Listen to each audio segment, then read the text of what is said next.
नमस्कार। आज कथा सखी में सुनिए जयशंकर प्रसाद जी की लिखी कहानी संदेह। राम निहाल अपना बिखरा हुआ सामान बांधने में लगा। जंगले से धूप आकर उसके छोटे से शीशे पर तड़प रही थी। अपना उज्ज्वल आलोकखंड, वह छोटा सा दर्पण बुद्ध की सुंदर प्रतिमा को अर्पण कर रहा था, किंतु प्रतिमा ध्यानमग्न थी। उसकी आंखें धूप से चौधियाती न थीं। प्रतिमा का शांत गंभीर मुख और भी प्रसन्न हो रहा था, किंतु रामनिहाल उधर देखता न था। उसके हाथों में था एक कागजों का बंडल, जिसे संदूक में रखने के पहले वह खोलना चाहता था। पढ़ने की इच्छा थी, फिर भी न जाने क्यों हिचक रहा था और अपने को मना कर रहा था, जैसे किसी भयानक वस्तु से बचने के लिए कोई बालक को रोकता हो। बंडल तो रख दिया, पर दूसरा बड़ा सा लिफाफा खोल ही डाला। एक चित्र उसके हाथों में था और आंखों में थे आंसू। कमरे में अब दो प्रतिमा थी, बुद्धदेव अपनी विराग महिमा में निमग्न, राम निहाल राग शैल सा अचल, जिसमें से हृदय का द्रव आंसुओं की निर्झरनी बनकर धीरे धीरे बह रहा था। किशोरी ने आकर हल्ला मचा दिया। भाभी, अरे भाभी, देखा नहीं तूने ना, निहाल बाबू रो रहे हैं। अरे तू चल भी। श्यामा वहां आकर खड़ी हो गई। उसके आने पर भी राम निहाल उसी भाव में विस्मृत सा अपनी करुणा धारा बहा रहा था। श्यामा ने कहा, निहाल बाबू। निहाल ने आंखें खोलकर कहा, क्या है? अरे मुझे क्षमा कीजिए। फिर आंसू पोंछने लगा। बात क्या है, कुछ सुनूं भी। तुम क्यों जाने के समय ऐसे दुखी हो रहे हो? क्या हम लोगों से कुछ अपराध हुआ? तुमसे अपराध होगा, यह क्या कह रही हो? मैं रोता हूं, इसमें मेरी ही भूल है। प्रायश्चित करने का यह ढंग ठीक नहीं, यह मैं धीरे धीरे समझ रहा हूं, किंतु करूं क्या, यह मन नहीं मानता।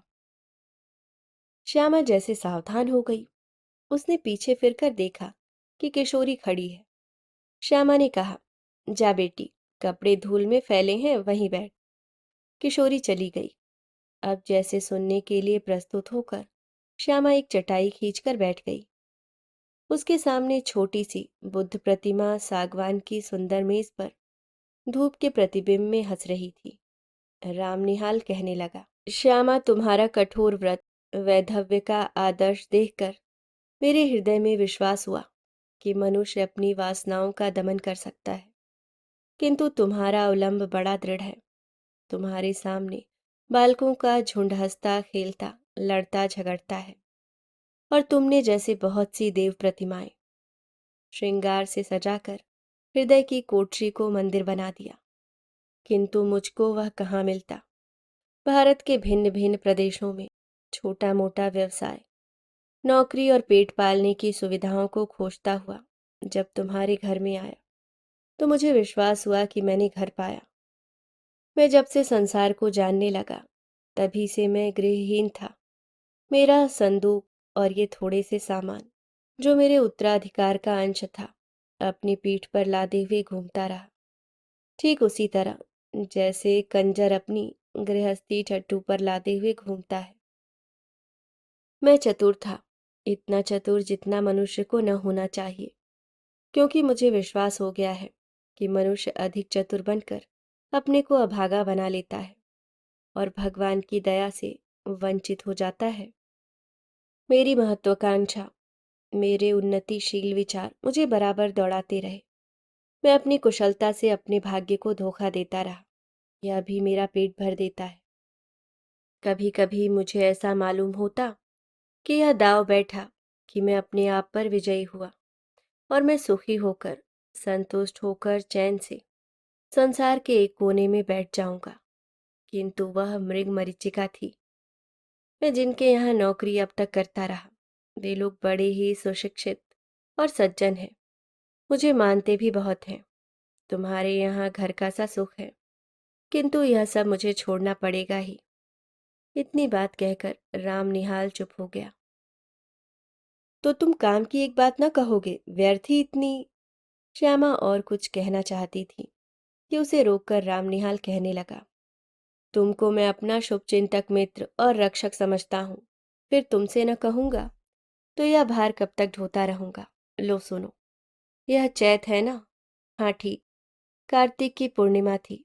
मैं कामकाज से छुट्टी पाकर संध्या की शोभा देखने के लिए दशवा मेघ घाट पर जाने के लिए तैयार था कि ब्रज किशोर बाबू ने कहा, तुम तो गंगा किनारे टहलने जाते ही हो, आज मेरे एक संबंधी आ गए हैं, इन्हें भी एक बजरे पर बैठाकर घुमाते आओ, मुझे आज छुट्टी नहीं है।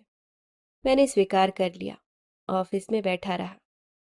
थोड़ी देर में भीतर से एक पुरुष के साथ एक सुंदर स्त्री निकली और मैं समझ गया कि मुझे इन्हीं लोगों के साथ जाना होगा। ब्रज किशोर बाबू ने कहा, मान मंदिर घाट पर बजरा ठीक है, निहाल आपके साथ जा रहे हैं, कोई असुविधा न होगी। इस समय मुझे क्षमा कीजिए, आवश्यक काम है। पुरुष के मुंह पर की रेखाएं कुछ तन गई।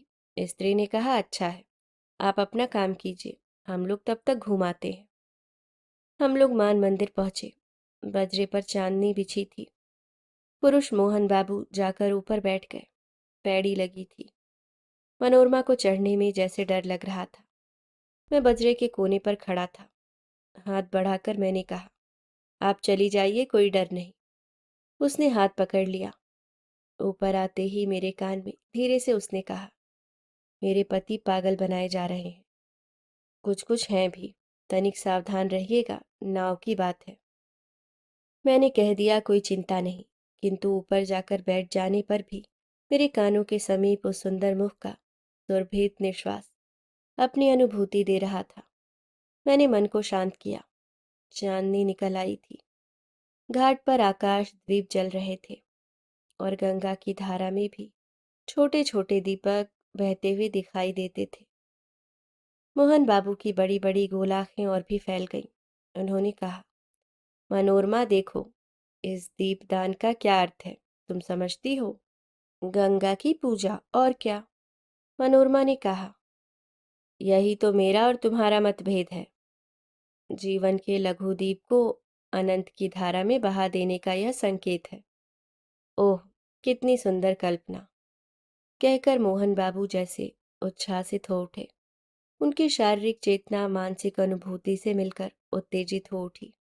मनोरमा ने मेरे कानों में धीरे से कहा, देखा ना आपने? मैं चकित हो रहा था।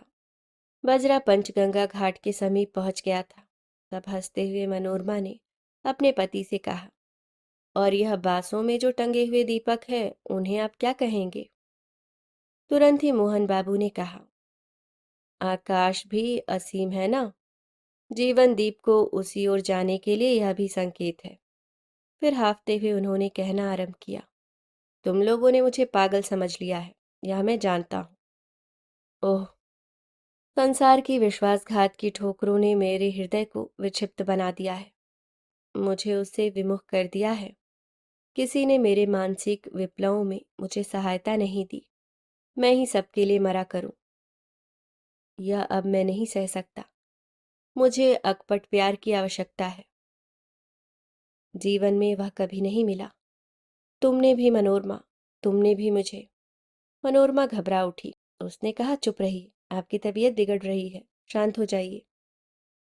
क्यों शांत हो जाऊं? राम निहाल को देखकर चुप रहूं? वह जान जाए, इसमें मुझे कोई भय नहीं। तुम लोग छिपाकर सत्य को छलना क्यों बनाती हो? मोहन बाबू के श्वासों की गति तीव्र हो उठी। मनोरमा ने हताश भाव से मेरी ओर देखा।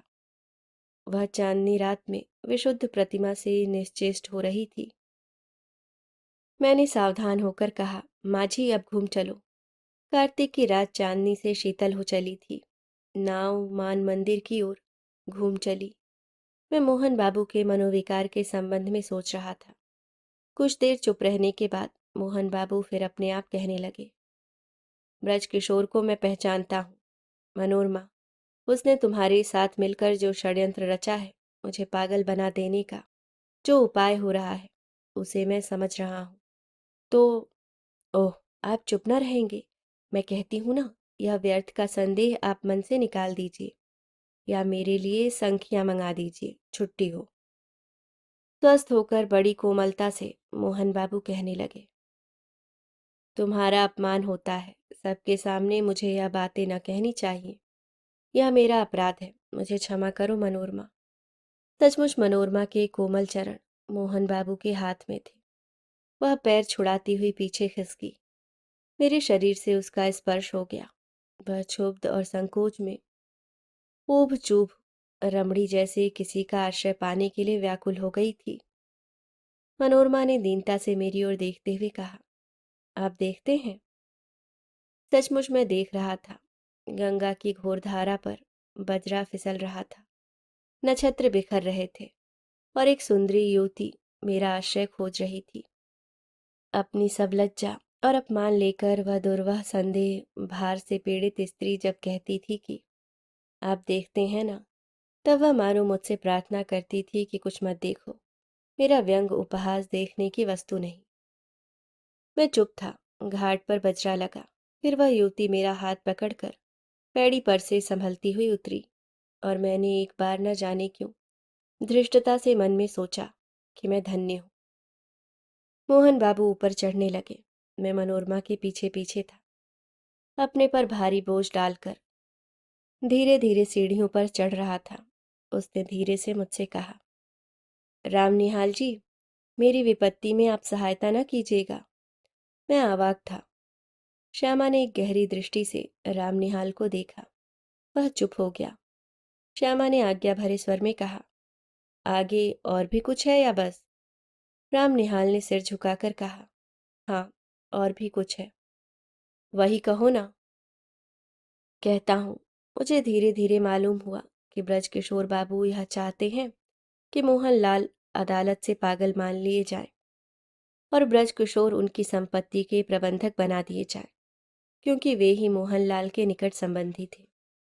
भगवान जाने इसमें क्या रहस्य है, किंतु संसार तो दूसरे को मूर्ख बनाने के व्यवसाय पर चल रहा है। मोहन अपने संदेह के कारण पूरा पागल बन गया है। तुम जो यह चिट्ठियों का बंडल देख रही हो, वह मनोरमा का है। राम निहाल फिर रुक गया। श्यामा ने फिर तीखी दृष्टि से उसकी ओर देखा। राम निहाल कहने लगा, तुमको भी संदेह हो रहा है, सो ठीक ही है। मुझे भी कुछ संदेह हो रहा है। मनोरमा क्यों मुझे इस समय बुला रही है? अब श्यामा ने हंसकर कहा, तो क्या तुम समझते हो कि मनोरमा तुमको प्यार करती है और वह दुष्चरित्रा है? छी, राम निहाल, यह तुम क्यों सोच रहे हो? देखूं तो तुम्हारे हाथ में यह कौन सा चित्र है? क्या मनोरमा का ही? कहते कहते श्यामा ने राम निहाल के हाथ से चित्र ले लिया।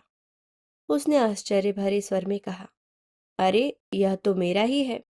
तो क्या तुम मुझसे प्रेम करने का लड़कपन करते हो? यह अच्छी फांसी लगी है तुमको। मनोरमा तुमको प्यार करती है और तुम मुझको। मन के विनोद के लिए तुमने अच्छा साधन जुटाया है। तभी कायरों की तरह यहाँ से बोरिया बंधना लेकर भागने की तैयारी कर ली है। राम निहाल हतबुद्धि अपराधी सा श्यामा को देखने लगा, जैसे उसे कहीं भागने की राह न हो।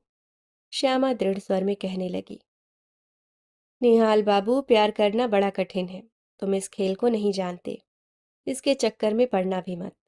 हाँ, एक दुखिया स्त्री तुमको अपनी सहायता के लिए बुला रही है, जाओ, उसकी सहायता करके लौट आओ। तुम्हारा सामान यहीं रहेगा। तुमको अभी यहीं रहना होगा, समझे? अभी तुमको मेरी संरक्षता की आवश्यकता है। उठो, नहा धो लो, जो ट्रेन मिले उससे। पटने जाकर ब्रजकिशोर की चालाकियों से मनोरमा की रक्षा करो और फिर मेरे यहाँ चले आना। यह सब तुम्हारा भ्रम था, संदेह था। अभी आप सुन रहे थे जयशंकर प्रसाद जी की लिखी कहानी संदेह।